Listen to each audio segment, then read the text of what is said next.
Hi, and welcome to Two Tired Teachers. Today we are going to share with you 3 scenic drives that are either partially or completely in Custer State Park.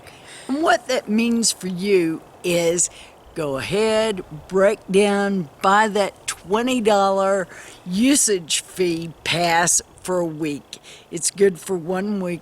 Buy it because some or all of those scenic loops are in Custer State Park. And if you're going to be here for an extended period of time, you can buy a year-long pass, which is just $36.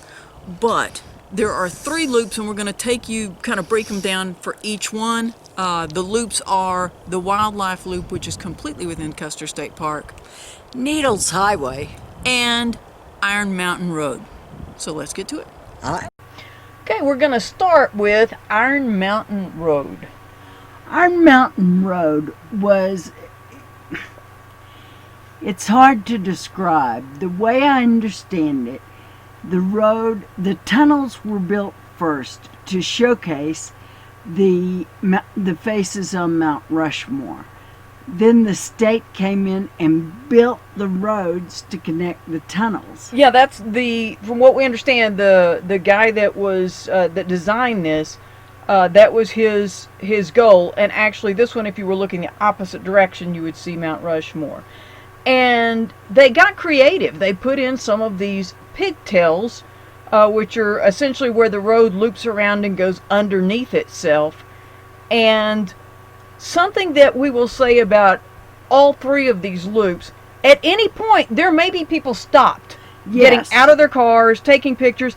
It is a scenic drive. Yes.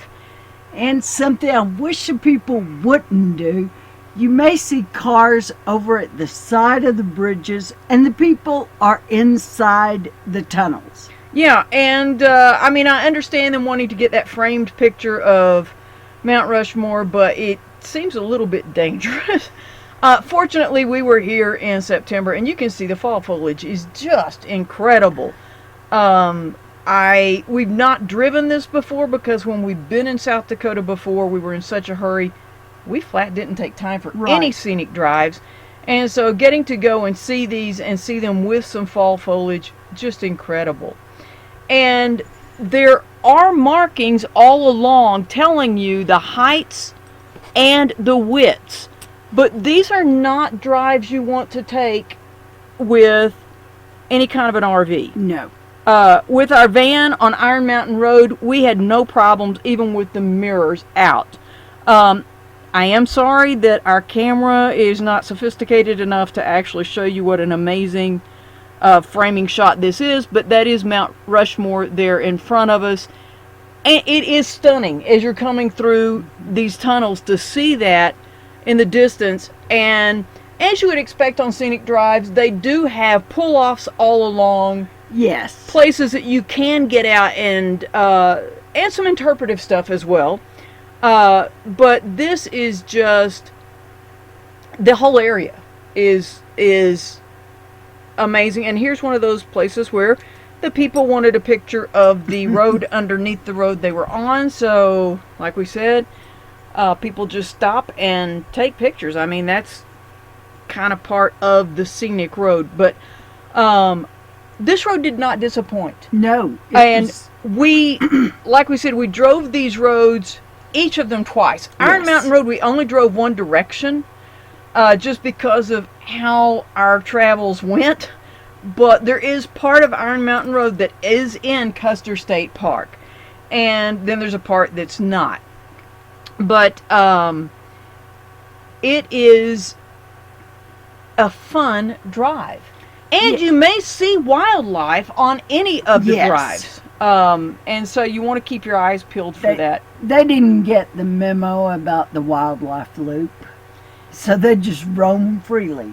And so we really enjoyed this drive. It was incredible, and it's one of those that we took it in the morning one day, and we took it in the evening, evening before, and it does give a different hue to the scenery along the way, and it is one of those things where you don't want to get in a hurry.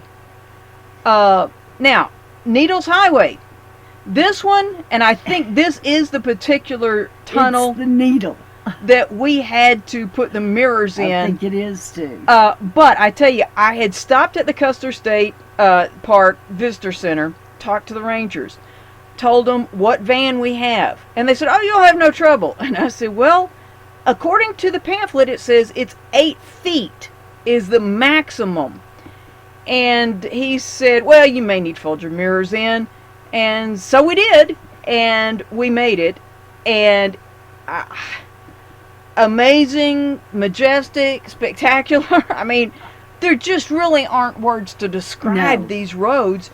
And there, at these needles, there will be people out taking pictures again. And you can see why. I mean, that is just, you can't imagine. And it's not just the tunnels. The tunnels are kind of the focal point, the high point. Yeah, a lot of people kind of really get hung up on just getting from tunnel to tunnel and miss a lot. Yes. And it's amazing, these two roads, the Iron Mountain goes from essentially the Visitor Center in Custer State Park up to Keystone, which is there at Mount Rushmore. Needles Highway goes from inside of Custer State Park up to Hill City, essentially. Yes. But this one we did drive each direction. Yes, we drove we it did. up one day and down the next. And it was incredible. And this is going to be one of those, you're going to see people stopped. You know, this is one of those 1-lane tunnels. And you just wait your turn. Yes. And like MiLena said, you wait for the people that are walking through the tunnel to get out. You can see there are pedestrians here. And it's something you want to do. One of the guys in our campground said they saw this and thought, oh, that'll be about a 15-minute drive or something. He said an hour and a half later. Because getting out and taking the pictures, and it's just, you don't see this anywhere else. No. And these people, this is something we did on the first night, was we'd watch for people that were about our size. And so I rolled down the window and told them, hey, we folded our mirrors in, we got by just fine, and left it at that. I didn't tell them they would be fine because I really don't know them. But that is something, if you're in a larger vehicle, you can kind of wait at the side of the road until something about your size comes by. Okay, the wildlife loop. A pronghorn or an antelope. They're called both.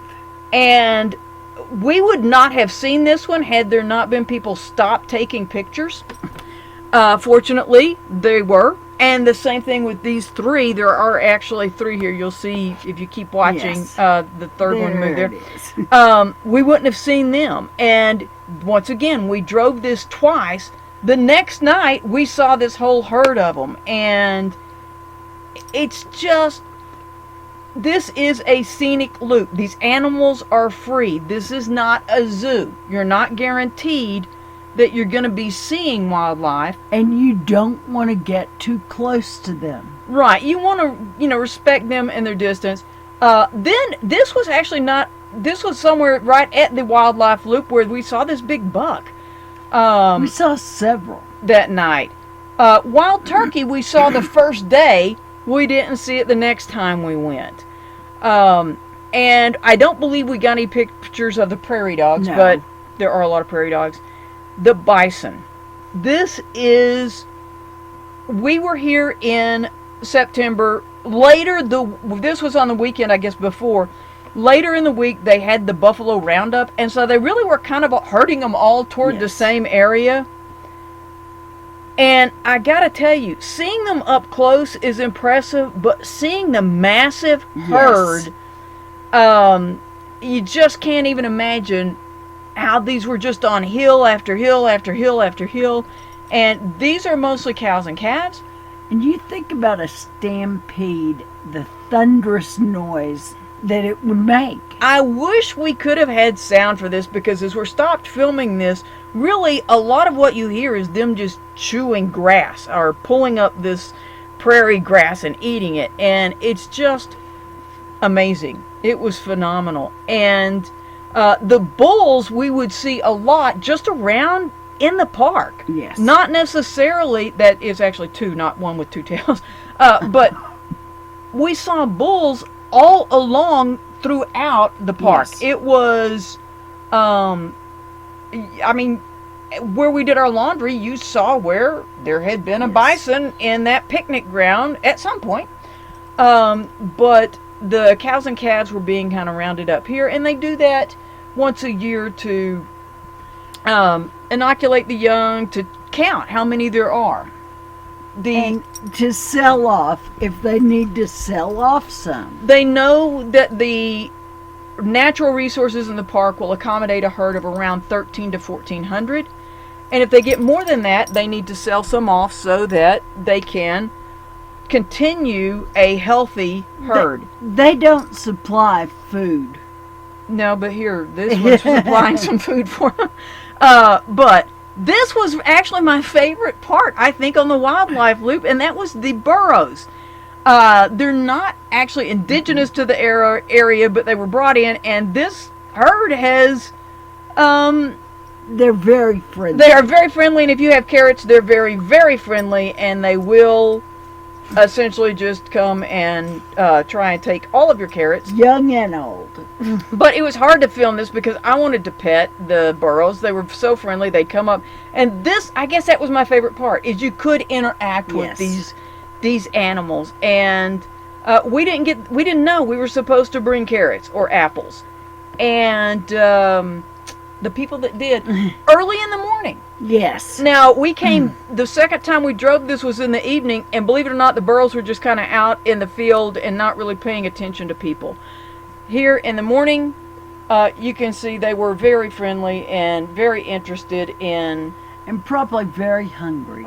being interacted with, and everybody wanted to make sure that they got their carrot or carrots. And while we were there, we weren't there that long, but we saw several people that came and brought carrots, and so it was just so much fun getting to pet these burros and interact with them. And yes, we did use lots of hand sanitizer because lots of people were petting them. But anyway, oops, sorry, my dog was shaking, speaking of wildlife. But I thoroughly enjoyed seeing the burros. And there were some flies, and so these are just taking care of each other. But the thing we want to remind you about all three of these drives, and that is... They are scenic loops. Take time to enjoy the scenery. Scenic drives, yeah. The wildlife one is the only one that's actually a loop. The others are just, to a destination. But that is the point. Don't get in a hurry. And we had a lot of people trying, passing us, etc. But we took time and we had a beautiful time. Thanks for watching Two Tired Teachers.